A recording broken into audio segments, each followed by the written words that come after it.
Boa tarde a todos. Boa tarde a quem nos acompanha pela internet.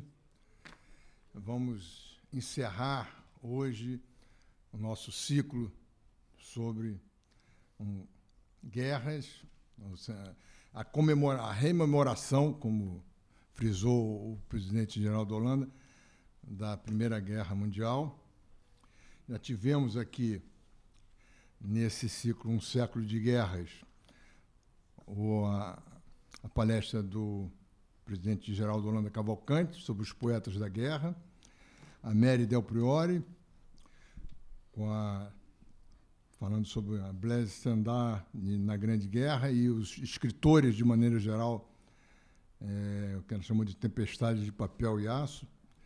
E hoje vamos encerrar o ciclo com o Demetrio Magnoli, que dispensa apresentações.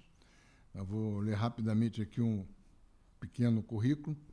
Sociólogo, doutor em Geografia Humana da USP e integrante do Grupo de Análise da Conjuntura Internacional da USP. Atualmente é colunista do jornal Folha de São Paulo e o Globo, comentarista de política internacional do Jornal das 10 da Globo News e integrante do Conselho Editorial da revista Interesse Nacional. Demetrio vai falar sobre o Brasil em Guerra, definindo um lugar no mundo. Então, nós vamos, com essa palestra dele, a gente encerra esse nosso ciclo e encerra também o ano da Academia, dos Seminários da Academia. Com a palavra, Demetrio Magnoli. Olá, boa tarde. Boa tarde, imortais. Boa tarde, mortais aqui presentes. É uma honra, evidentemente, o convite, mas, sobretudo, é um prazer e uma satisfação poder abordar esse tema tão interessante. O Brasil, todos os países têm, o Brasil também tem, um problema de origem, que é um problema de identidade. Todos os países têm, mas o problema de origem e de identidade do Brasil é singular, num sentido muito particular. Ele é singular porque o Brasil surge como uma monarquia escravista, rodeada por repúblicas caudilhescas e iluministas. O Brasil surge no Novo Mundo sem ser, de fato, Novo Mundo. Ele surge no Novo Mundo sendo algo como um pedaço transplantado do Velho Mundo na América. E esse problema de origem, que é um problema ligado à nossa ruptura, né? A ruptura da independência foi continuidade, embora tenha sido também ruptura. Esse problema de origem ele só vai ser solucionado realmente no século XX. No século XX, com as duas guerras do século XX, com a Primeira e a Segunda Guerra Mundial, o Brasil soluciona ou dá uma solução para esse problema de origem, que é um problema de identidade. A ambivalência original do Brasil ela se manifestou ao longo de todo o século XIX por uma relação dual com a Grã-Bretanha. A Grã-Bretanha era, ao mesmo tempo, a potência protetora da monarquia escravista nos trópicos. Ela era uma potência protetora muito antes da independência do Brasil. Ela foi uma potência protetora de Portugal desde o Tratado de Methuen e se tornou uma potência protetora do Brasil desde os tratados de comércio de 1810, né? Ainda bem antes da independência. E, ao mesmo tempo que a Grã-Bretanha era uma potência protetora, ela era uma ameaça. Ela era uma ameaça ao fundamento escravista da sociedade e da economia brasileiras.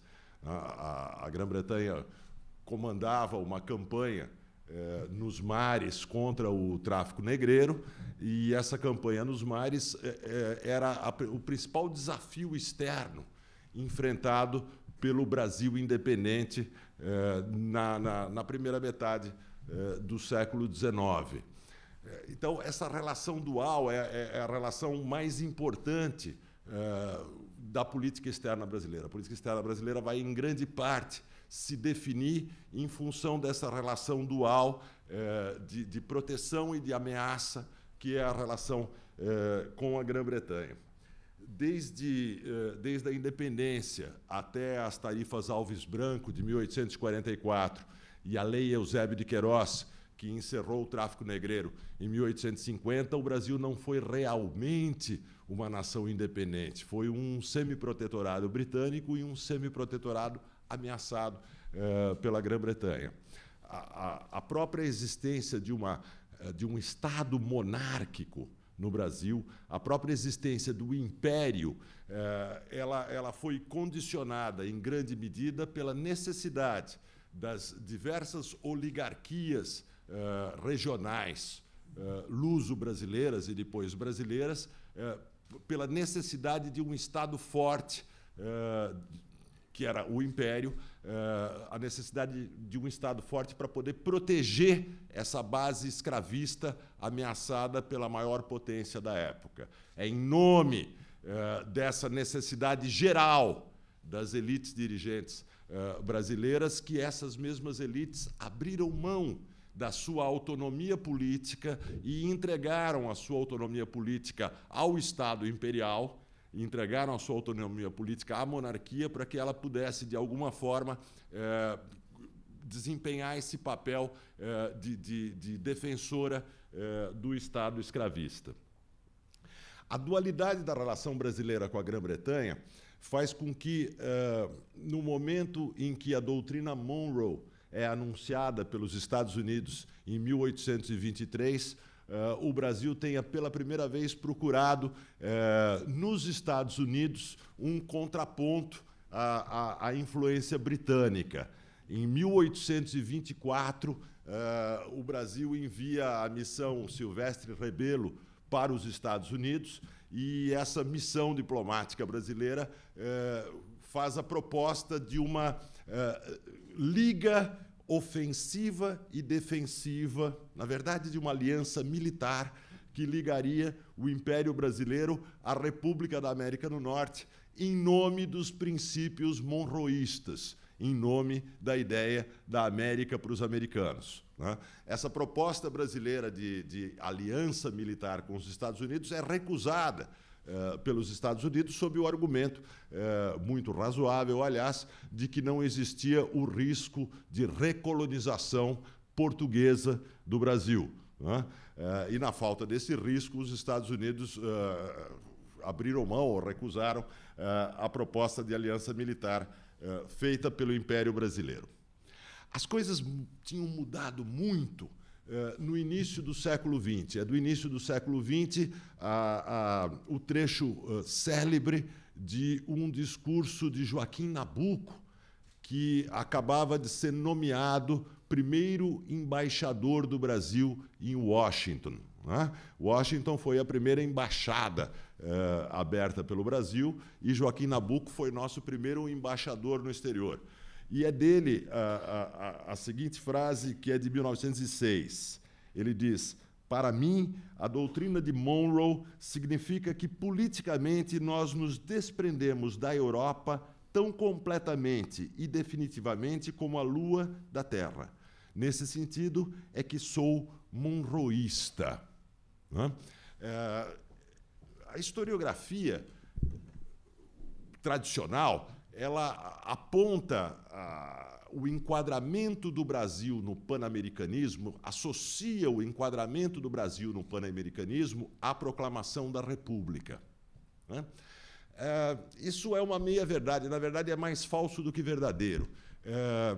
A República e a América, a República e o Novo Mundo formavam um par simbólico e um par ideológico inegável, evidentemente. Entretanto, há dois processos distintos que devem ser diferenciados aqui e que um ocorreu antes da República e o outro ocorreu depois da proclamação da República.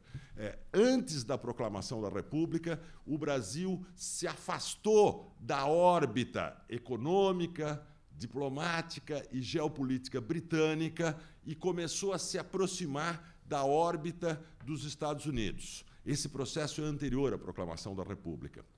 Um segundo processo, que é o processo de absorção do pan-americanismo como visão de mundo e como doutrina de política externa, esse segundo processo é posterior à proclamação da República e tem a ver com a ascensão do Barão de Rio Branco ao Ministério das Relações Exteriores no Brasil. Eu queria rapidamente destacar esses dois processos. O primeiro, né? O que é o primeiro? É o afastamento do Brasil em relação à órbita econômica, política e diplomática britânica. A Grã-Bretanha foi, durante 50 anos, ou mais de 50 anos, durante 50 anos no século XIX, a Grã-Bretanha funcionou como a força naval da doutrina Monroe. A doutrina Monroe, de 1823, dizia a América para os americanos e dizia que os Estados Unidos assumiriam a proteção da soberania das novas nações independentes das Américas. Entretanto, os Estados Unidos, em 1823, não tinham os meios políticos, econômicos e militares para defender a independência das potências das Américas. Era o controle britânico dos mares, era o controle britânico do Atlântico que, na verdade, protegia a soberania das nações independentes das Américas. É nesse sentido que a Grã-Bretanha funcionava como força naval da doutrina Monroe, né? A Europa do século XIX se organizava num sistema pluripolar de estados, num sistema de 5 potências, onde havia uma potência singular, uma potência diferente das outras, que era a Grã-Bretanha, né? Ao contrário das potências continentais, ao contrário da França, da Prússia, da Rússia, da Áustria, a Grã-Bretanha era a grande potência marítima da época. O interesse britânico eram dois: conservar o equilíbrio de poder no continente europeu, de um lado, e, de outro lado, evitar que qualquer uma das potências continentais europeias expandisse, projetasse o seu poder para além do continente europeu, projetasse o seu poder na direção das Américas. Para a Grã-Bretanha, o controle dos mares era fundamental porque significava o controle do seu próprio império, né? Então, a Grã-Bretanha vai funcionar em função dos seus próprios interesses como potência singular no sistema de estados europeus, como força naval da doutrina Monroe. Isso durante 50 anos.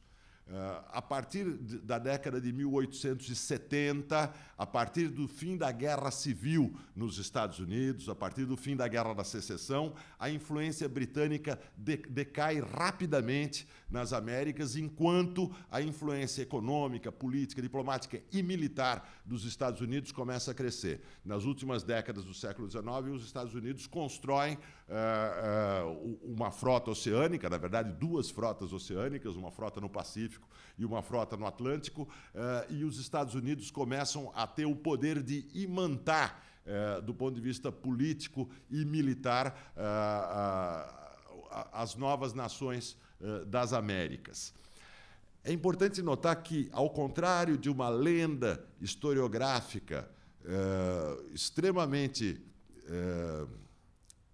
popular, a política externa brasileira, depois de 1850, depois da Lei Eusébio de Queiroz, ou seja, depois do fim do tráfico negreiro no Atlântico, a política externa brasileira não mais seguiu as orientações britânicas. O Brasil passou a ter uma política externa largamente autônoma depois de 1850. A política brasileira no Uruguai, que foi extremamente importante, a política brasileira em relação à Guerra Grande uruguaia, em relação aos 2 partidos que disputavam o poder no Uruguai, foi uma política definida por um interesse nacional, não pelo interesse britânico, pelo interesse nacional de conservar a unidade nacional que parecia ameaçada pela possibilidade de que o Rio Grande do Sul participasse da formação de um Estado platino que era almejado por uma das correntes, pela corrente de Oribe,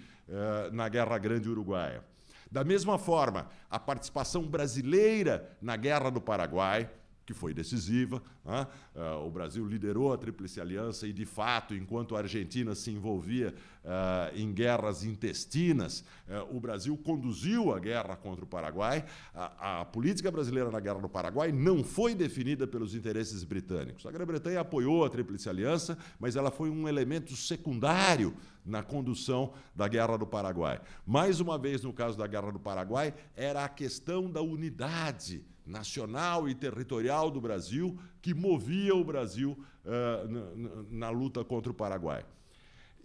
Na segunda metade do século XIX, especialmente após o fim da Guerra da Secessão nos Estados Unidos e após a resolução do problema da navegação nos rios da Amazônia, o problema da navegação nos rios da Amazônia criou uma série de atritos diplomáticos entre o Brasil e os Estados Unidos que acabaram sendo resolvidos favoravelmente aos Estados Unidos. Depois do fim da Guerra da Secessão e da resolução dos atritos amazônicos, o Brasil passa a ser um parceiro cada vez mais importante dos Estados Unidos.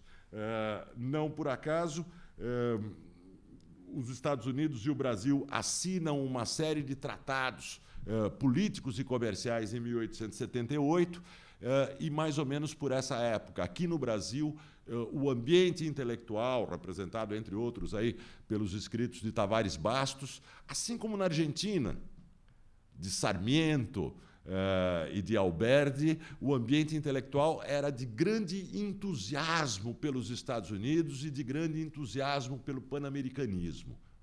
Então, na verdade, a aproximação do Brasil com os Estados Unidos, que se reflete também num comércio cada vez mais intenso com os Estados Unidos, enquanto declina o comércio com a Grã-Bretanha, essa aproximação é anterior à proclamação da República. Um processo diferente desse, embora obviamente relacionado com esse, é a absorção do pan-americanismo como doutrina diplomática e de política externa pelo Brasil. Isso foi feito por Rio Branco. Rio Branco se torna ministro do Exterior em 1902, conduz o ministério até 1912, morre no seu gabinete no ministério em 1912, e durante a década de Rio Branco se cria a política externa brasileira do século XX. Ela é definida na década de Rio Branco. É interessante isso, porque Rio Branco era um monarquista e um europeísta. Entretanto, é Rio Branco que vai definir a política externa da República Brasileira e que vai definir essa política externa nos termos definidos pelo pan-americanismo. Ou seja, Rio Branco é que realiza a ruptura conceitual de política externa no Brasil, que nos lança em direção ao futuro, sendo ele mesmo um homem do passado. Né? Essa ruptura tem a ver com o realismo de Rio Branco. Os escritos de Rio Branco na Europa, anos antes de assumir, ou 5, 6, 7 anos antes de assumir o Ministério das Relações Exteriores, os escritos de Rio Branco na Europa mostravam que ele via o fim de um mundo. Ele via, compreendia e analisava o declínio e o colapso do sistema de poder das potências europeias do século XIX. Ele anunciava a chegada da Primeira Guerra Mundial e, junto com a sinalização da chegada da Primeira Guerra Mundial, ele anunciava a ascensão irreversível de uma nova grande potência no mundo, que eram os Estados Unidos. É a partir dessa análise que se encontra nos escritos, nas cartas, nas correspondências e nos textos diplomáticos de Rio Branco, desde o seu posto de observação na Europa, é a partir desses escritos que a gente entende por que ele redefine, da forma como redefine, a política externa brasileira. Do ponto de vista de Rio Branco, o Brasil deveria ser um parceiro estratégico dos Estados Unidos. Rio Branco não tinha um entusiasmo particular pelo monroísmo. Rio Branco não era Joaquim Nabuco. Assim como Rio Branco não tinha o entusiasmo de Nabuco pela República, Rio Branco também não tinha o entusiasmo de Nabuco pelos Estados Unidos e pelo monroísmo. Rio Branco operava na base de uma análise fria e realista das condições internacionais nas quais o Brasil operava. E não por acaso o Rio Branco indica Nabuco como embaixador brasileiro em Washington. Era preciso que um homem entusiasmado com o monroísmo, entusiasmado com o pan-americanismo, realizasse a tarefa que ele, Rio Branco, considerava essencial, que era a tarefa de concretização dessa aliança estratégica do Brasil com os Estados Unidos. Do ponto de vista de Rio Branco, essa aliança estratégica permitiria que o Brasil operasse com a máxima autonomia possível no seu entorno imediato, que é a América do Sul. Do ponto de vista de Rio Branco, era essa aliança com a grande potência hemisférica que permitiria que o Brasil resolvesse os seus problemas no Cone Sul e conduzisse uma política em relação à Argentina, em relação ao Chile, a chamada política ABC, que daria ao Brasil a posição de potência hegemônica na região platina, a região que tinha criado tantos problemas para a política externa brasileira desde a Guerra Grande Uruguaia e desde a Guerra do Paraguai. Em 1906, se realiza, aqui no Rio de Janeiro, no antigo Palácio Brasil, então rebatizado como Palácio Monroe, a terceira Conferência Pan-Americana. A primeira Conferência Pan-Americana aconteceu na hora da proclamação da República, em 1889 e 90. A representação brasileira na primeira Conferência Pan-Americana era inicialmente uma representação do Império, e o representante do Império teve que ser trocado durante a conferência por um representante da República. Naquela primeira Conferência Pan-Americana de 1889 e 90, duas bandeiras tinham rivalizado. Uma bandeira, a bandeira monroísta, a América para os americanos. E uma outra bandeira lançada pelo representante argentino, em contraposição ao monroísmo, a América para a humanidade. No discurso de Roque Sáenz Pena, o representante argentino nessa primeira Conferência Pan-Americana, a América para os Estados Unidos foi confrontada com a ideia obviamente europeísta e, obviamente, ligada à ideia argentina de uma aliança prioritária com a Grã-Bretanha, a América para a humanidade. Na terceira conferência aqui no Rio de Janeiro, em 1906, essa discussão já não existia mais. A América para os americanos já era a orientação mais ou menos consensual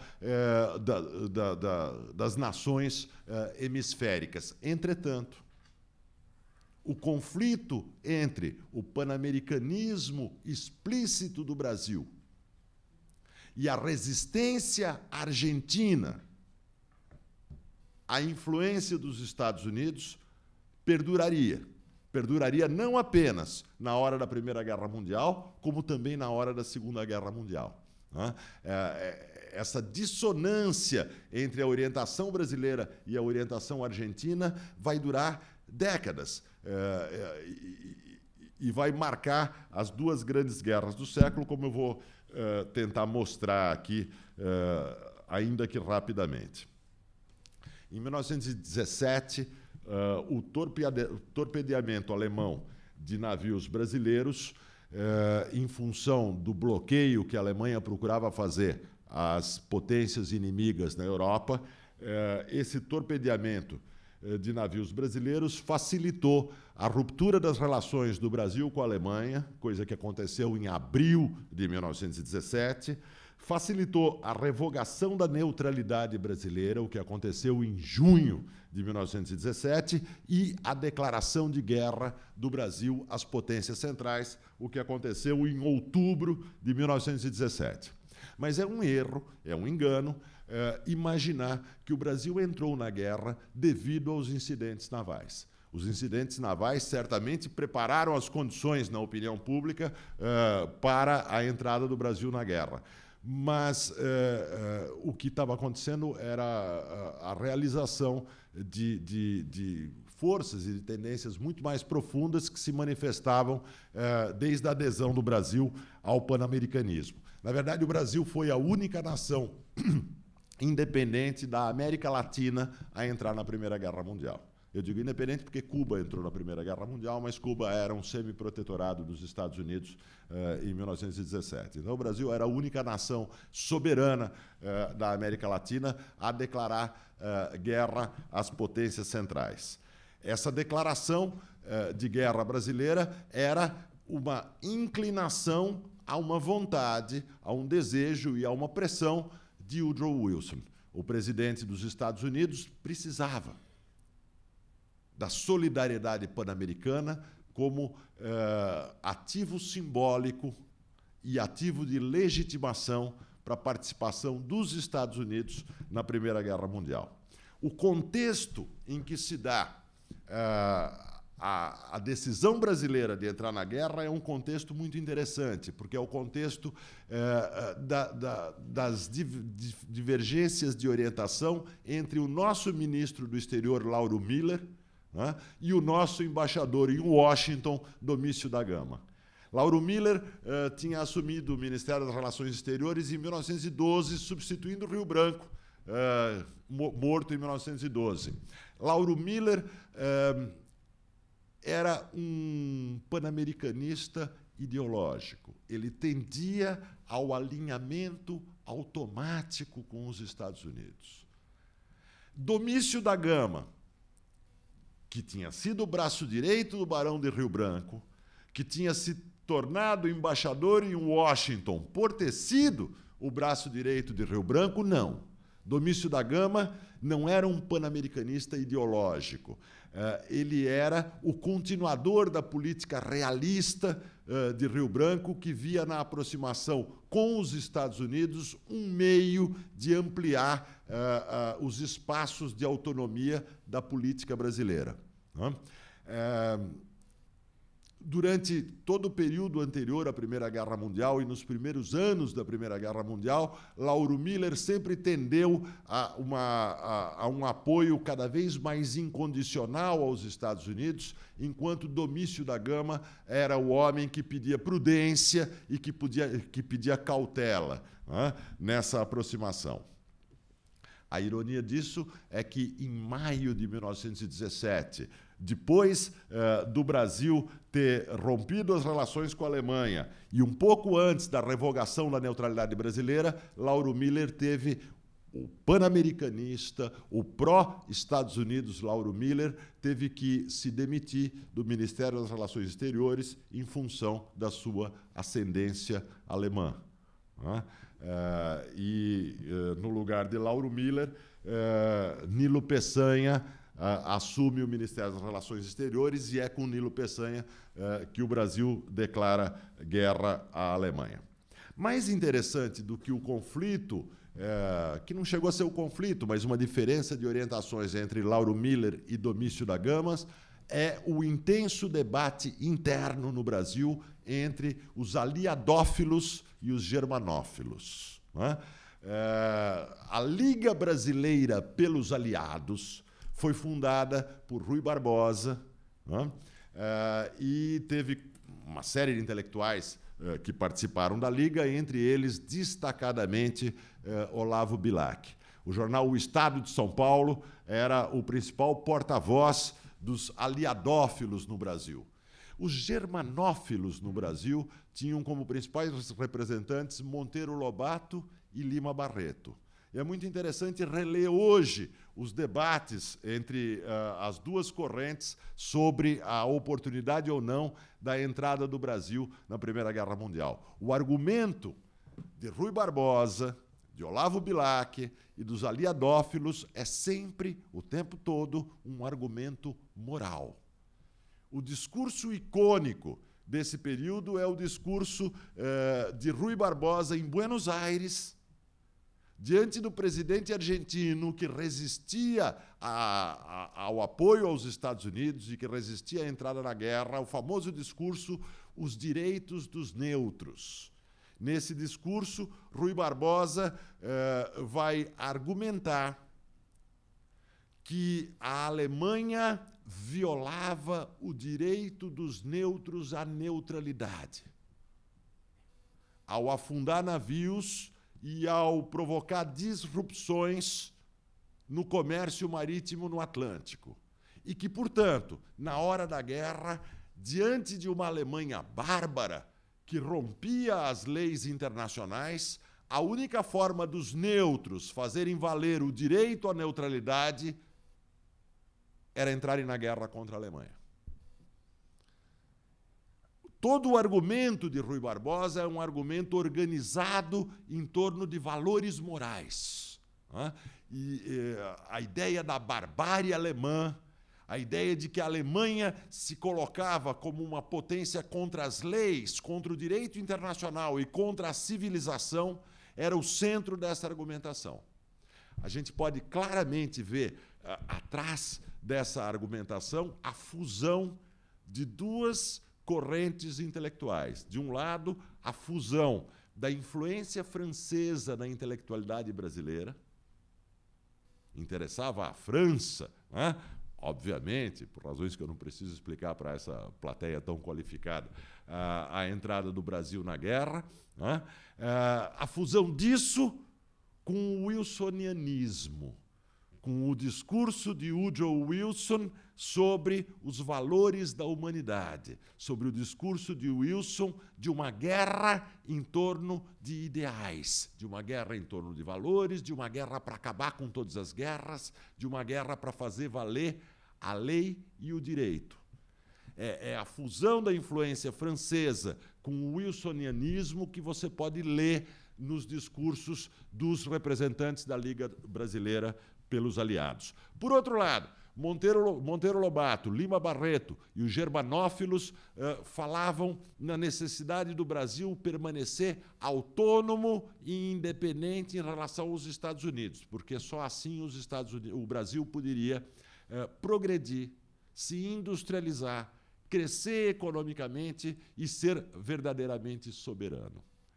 A gente não encontra essa palavra, mas o que está atrás disso são as sementes de um anti-imperialismo nacionalista, autarquizante, anticosmopolita,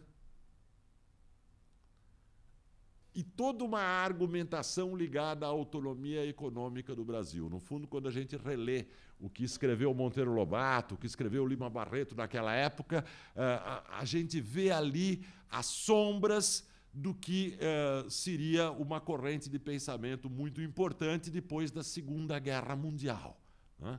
As sombras do anti-americanismo, do anticosmopolitismo, da ideia que não era formulada assim naquela época de terceiro mundo, né? As sombras desse pensamento vão aparecendo no discurso dos germanófilos daquela época. Eu não tenho tempo aqui para contar uma história muito interessante, mas eu apenas indico para vocês que a entrada do Brasil na Primeira Guerra e a participação completamente marginal do Brasil na Primeira Guerra Mundial, uma participação que não chegou a ter caráter bélico, em grande parte devido à gripe espanhola, que pegou a frota brasileira em Dakar, no Senegal. Mas a participação do Brasil na Primeira Guerra Mundial nos conduziu ao Conselho da Liga das Nações. A Liga das Nações, criada por insistência de Woodrow Wilson no final da Primeira Guerra Mundial, mas sem a participação dos Estados Unidos, porque o Senado americano recusou votar a participação dos Estados Unidos na Liga que os Estados Unidos tinham insistido em criar. O Brasil, devido aos bons ofícios dos Estados Unidos, foi eleito como membro provisório do Conselho da Liga das Nações. E, pela primeira vez, passou a participar do grande palco da política mundial. Nesse momento, o Brasil fez um erro de cálculo, né? O Brasil fez um erro de cálculo e iniciou uma campanha estridente, cada vez mais intensa, pela transformação da sua participação de membro provisório em membro permanente do Conselho da Liga das Nações. Na hora em que a Alemanha se candidatou a entrar na Liga e no Conselho da Liga das Nações, ou seja, na hora em que a Liga das Nações se transformou numa reedição fantasmagórica da Santa Aliança do século XIX, naquela hora o Brasil condicionou a entrada alemã na Liga das Nações à elevação do Brasil à condição de membro permanente da Liga. Evidentemente, o Brasil não tinha os meios e a força para impor essa condição. O resultado foi que, em reuniões secretas, as potências europeias aprovaram a entrada da Alemanha na Liga e no Conselho da Liga e não aprovaram o pleito brasileiro de transformação em membro permanente do Conselho da Liga. Mas o Brasil tinha empenhado tanto a sua diplomacia nesse objetivo que foi obrigado, em 1926, a renunciar à Liga das Nações e a denunciá-la como um diretório de potências europeias, coisa que ela de fato era. O percurso que leva o Brasil à Segunda Guerra Mundial é um percurso extremamente interessante e curioso, porque ele começa com uma grande oscilação de política externa brasileira, que foi a oscilação conduzida por Getúlio Vargas. Depois de 1930, Getúlio Vargas tinha no seu colo o mesmo problema com o qual Rio Branco tinha se deparado no começo do século XX. O problema era como afirmar a autonomia e a soberania do Brasil num sistema internacional dominado pelos Estados Unidos. Como afirmar a soberania e a autonomia do Brasil num subsistema de estados, que é o subsistema das Américas, onde os Estados Unidos apareciam como potência única e hegemônica. Getúlio Vargas vai dar uma solução para esse enigma, né? Que é o enigma da autonomia da potência média no sistema internacional. A solução de Getúlio Vargas foi uma solução pendular. Durante um grande número de anos, pelo menos até 1939, 1940, o Brasil vai descrever uma trajetória pendular entre as influências dos Estados Unidos e da Alemanha, né? Essa diplomacia pendular de Getúlio Vargas, ela se manifestou particularmente na área do comércio. Em 1934, o Brasil assina o Acordo de Compensação com a Alemanha, que era um acordo de comércio baseado na troca direta de mercadorias, sem a necessidade de libras, sem a necessidade de moedas fortes, né? Esse acordo de caixa de compensação com a Alemanha teve grande sucesso e ampliou enormemente o intercâmbio comercial da Alemanha com o Brasil no momento em que a Alemanha de Hitler precisava de parceiros comerciais para realizar a sua reconstrução econômica e a sua ascensão econômica. No ano seguinte, isso foi em 1934, em 1935, Getúlio Vargas assina um tratado de comércio com os Estados Unidos. Então, durante esses anos decisivos na política pendular dos Estados Unidos, o Brasil teve 2 tratados de comércio paralelos. É aquilo que Gerson Moura, num estudo muito bom da política externa de Getúlio Vargas, chamou de equidistância pragmática mantida por Getúlio Vargas em relação às 2 grandes potências do mundo da época. Essa equidistância pragmática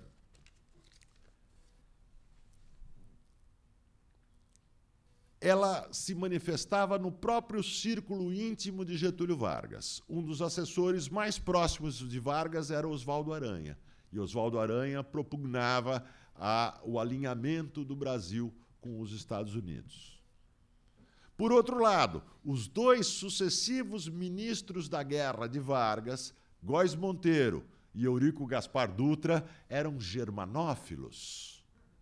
E eram germanófilos porque imaginavam que estava na Alemanha a chave para a modernização militar do Brasil.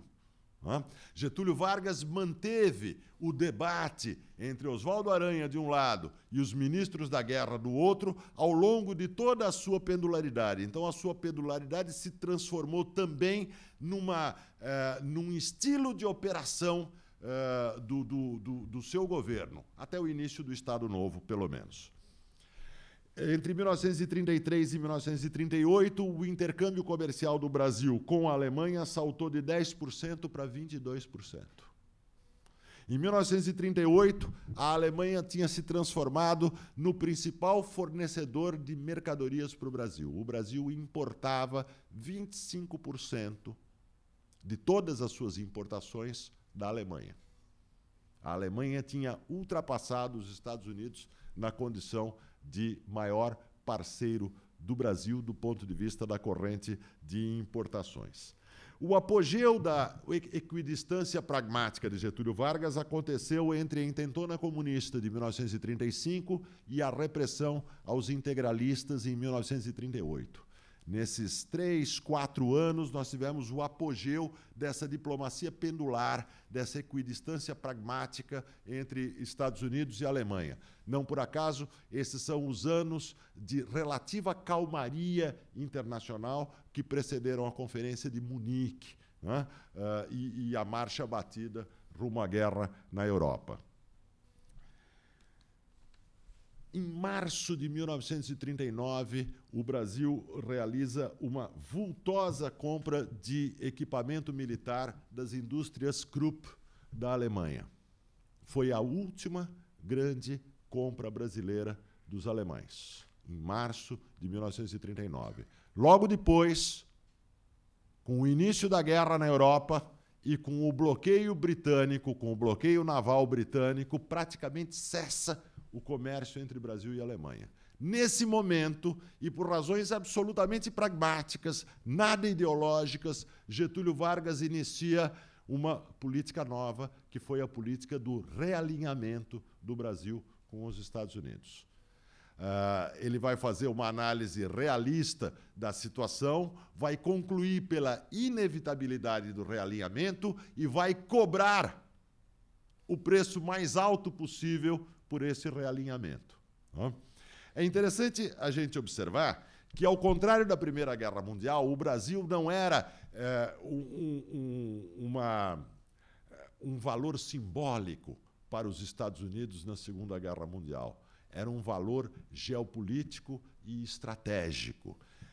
Em 1940, sob a condução de Nelson Rockefeller, é criado o Escritório de Coordenação de Assuntos Interamericanos dos Estados Unidos. E o escritório de Nelson Rockefeller, que estava voltado para realizar uma série de programas políticos, econômicos, diplomáticos e culturais, no sentido de eliminar a influência alemã na América Latina, esse programa de Nelson Rockefeller tinha como alvo principal o Brasil. É nesse momento que Zé Carioca, que a cultura americana chega de fato e com força ao Brasil na hora da abertura da guerra. Em junho de 1941, o secretário de Estado americano Cordell Hull escreve um relatório sobre a situação das Américas que mostra o valor estratégico do Brasil no esquema da guerra, no esquema mais amplo da guerra para os Estados Unidos. O que Cordell Hull temia, o que os americanos temiam, era que houvesse, isso parece incrível falando-se assim hoje, talvez fosse incrível naquela época, mas era um temor real dos Estados Unidos, que houvesse um levante pró-germânico no Brasil. E que um Brasil pró-germânico fizesse causa comum com as forças alemãs que ocupavam a África Ocidental Francesa.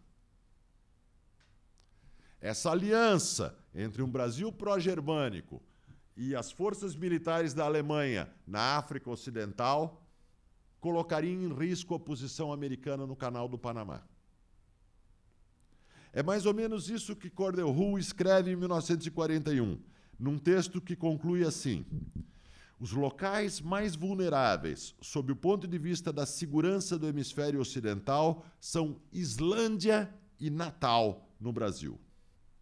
Caso o governo alemão seja capaz, em futuro próximo, de obter controle sobre Dakar, é provável que a Alemanha empreenda um clássico movimento estratégico em forma de pinça, visando a tomada da Islândia e de Natal, sendo o objetivo último, através do uso de forças aéreas baseadas nessa região, isolar a Grã-Bretanha dos suprimentos que chegam a ela via Oceano Atlântico.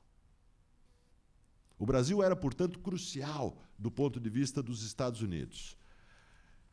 Nos meses seguintes, na verdade, no ano e meio seguinte, ou 2 anos seguintes, o Brasil vai conduzir, em parceria com os Estados Unidos, uma série de ações no quadro das conferências pan-americanas e das reuniões pan-americanas, que são ações decisivas.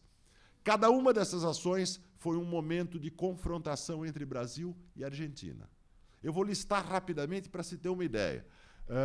Em 1938, a Conferência Pan-Americana de Lima decide por uma declaração de solidariedade continental aos Estados Unidos.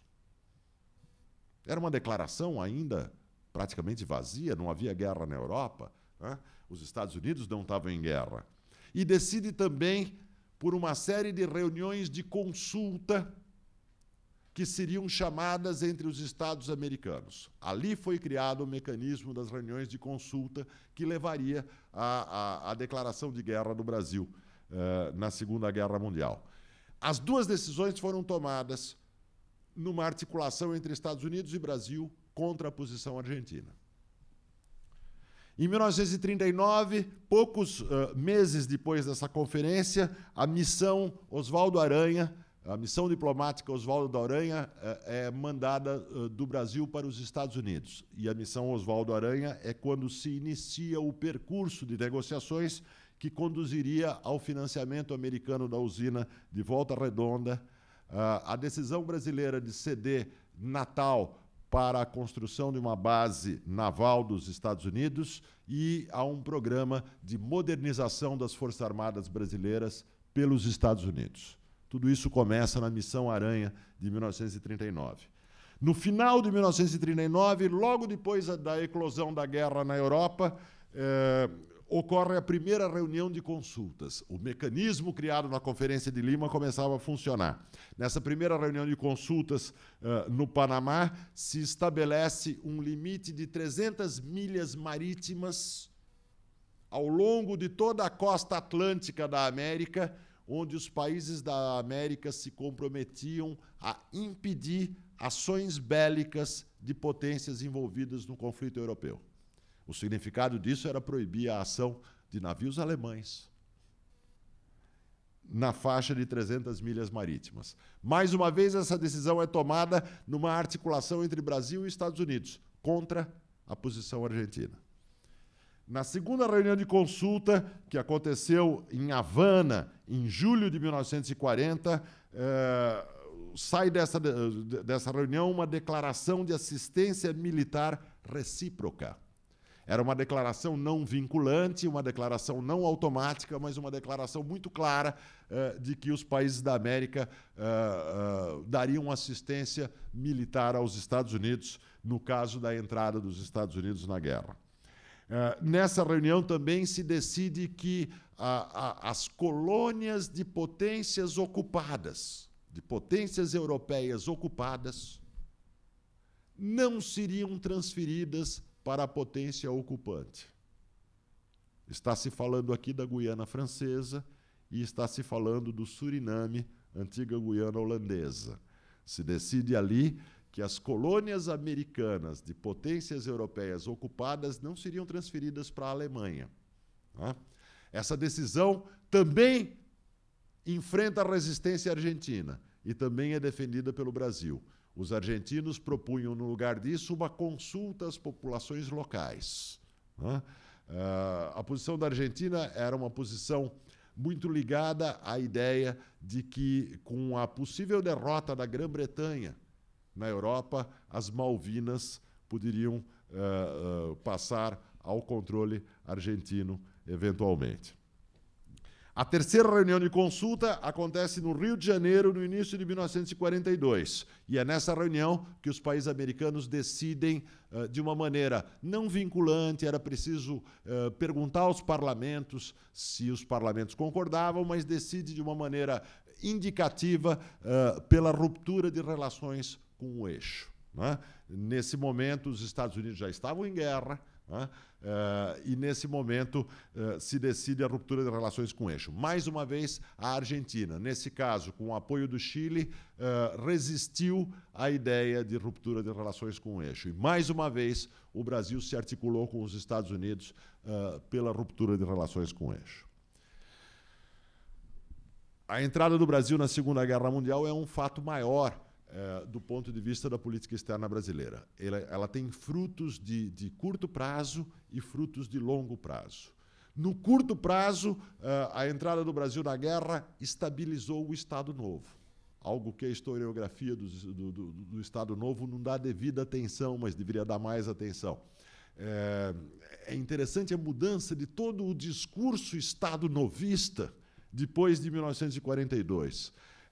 Eu sugiro para vocês a consulta a uma revista criada em 1941, chamada Cultura Política, que era a revista do Estado Novo dirigida à intelectualidade, uma revista sofisticada, na qual a palavra ditadura vai ser revista. Ditadura era o que existia na Alemanha, não no Brasil. No Brasil existia um Estado forte. A revista Cultura Política vai exigir a coesão política e social dos brasileiros em torno do governo de Getúlio Vargas, porque o governo de Getúlio Vargas estava em guerra com o nazismo. A crítica ao governo do Estado Novo passa a ser vista como traição à pátria e como adesão ao nazismo.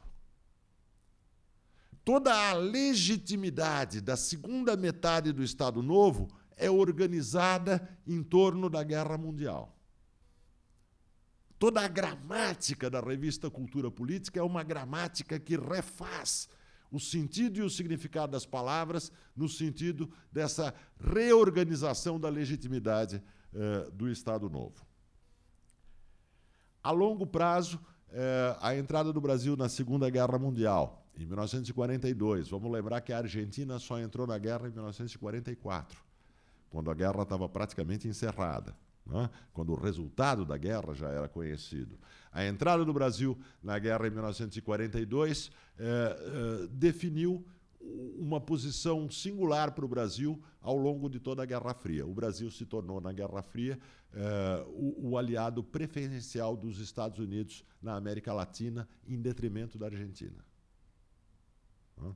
Quando Emílio Garrastazu Médici visitou Washington em 1971, Richard Nixon pronunciou a frase célebre, que quase todo mundo conhece ou lembra, que é: para onde se inclinar o Brasil, se inclinará a América Latina. Né? Essa frase era uma boa síntese da nova realidade mundial e hemisférica criada pela decisão do Brasil de entrar na guerra no momento em que a Argentina resistia a essa decisão. Há uma ironia nisso. No momento em que Nixon pronunciou essa frase, o pan-americanismo já se tornava coisa do passado, do ponto de vista da imaginação política brasileira. Na imaginação política brasileira, a etapa de entusiasmo pelo pan-americanismo, a etapa aberta com o Rio Branco, de enquadramento do Brasil no pan-americanismo, tinha se fechado. Essa etapa se fechou pela primeira vez no começo dos anos 60, quando, com a política externa independente de Santiago Dantas, o Brasil passa a pensar muito mais em termos de terceiro mundo do que em termos de hemisfério ocidental. E essa etapa se fecha pela segunda vez durante a ditadura militar, quando, com Médici e com Geisel, o nacionalismo militar brasileiro nos afasta dos Estados Unidos. Um afastamento que fica muito mais claro na época de Ernesto Geisel, no governo de Ernesto Geisel, e no momento do acordo nuclear Brasil-Alemanha de 1975. Justamente quando Nixon está falando na relação especial do Brasil com os Estados Unidos e no enquadramento brasileiro no campo do pan-americanismo, isso já eram coisas do passado, né? O Brasil encontrou o seu lugar no mundo entre a primeira década do século XX e o final do governo de Juscelino Kubitschek.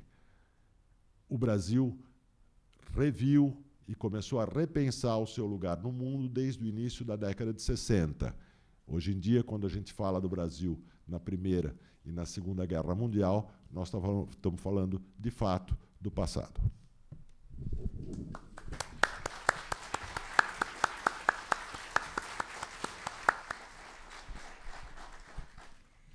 Bom, muito obrigado, Demétrio. Só queria fazer um comentário.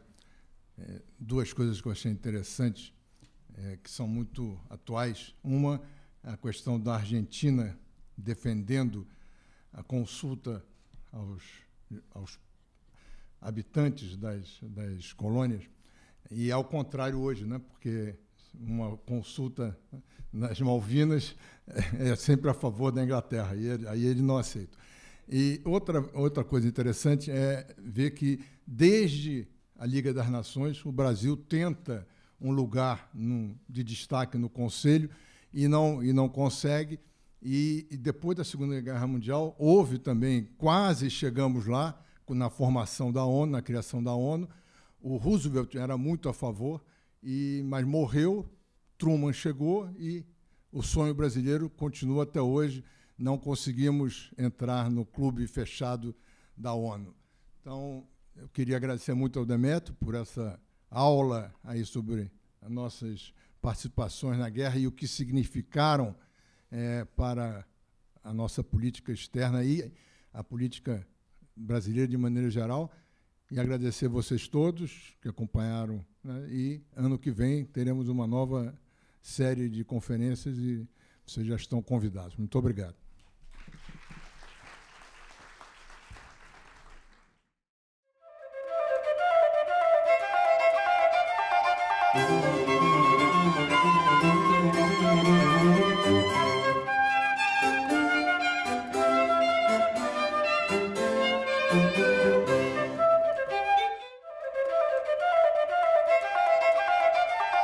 Thank you.